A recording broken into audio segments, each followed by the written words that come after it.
మీ అవగాహన మేరకు ఈయన చంద్రబాబు నాయుడు గారు కూటమి ప్రభుత్వం వచ్చి ఏడాది కాలం పూర్తి అయిపోయింది కదా, ఎలా అనిపిస్తుంది? ఏమన్నా అవకతవకలు ఏమైనా ఉన్నాయి?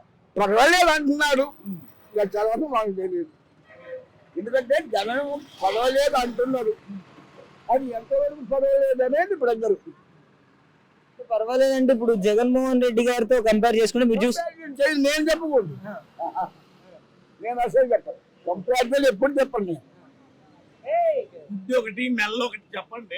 వద్దు, ఒకటి మెల్ల ఒకటి. ఎందుకంటే ప్రజలు అనుకునేది పర్వాలేదు అంటున్నారు, ప్రజలు అంతవరకే నాకు. మరి పింఛన్ల సంగతి ఏంటండి? పెన్షన్ ఆగిపోతుంది వస్తున్నాయి మాకు. నేను రిటైర్డ్ హిందీ పండిట్ని, మా పెన్షన్ నాకు వస్తుంది 4,000 నాటి కాదు. నేను గవర్నమెంట్ ఉద్యోగిని, నా పెన్షన్ నాకు వస్తుంది. రైతు భరోసా నేను కాదు, నేను రిటైర్డ్ హిందీ పండిట్ని, మా పెన్షన్ మాకు వస్తుంది. అయితే మాకు డిఏలు రావాలా, ఇచ్చినప్పుడు తీసుకుంటాం.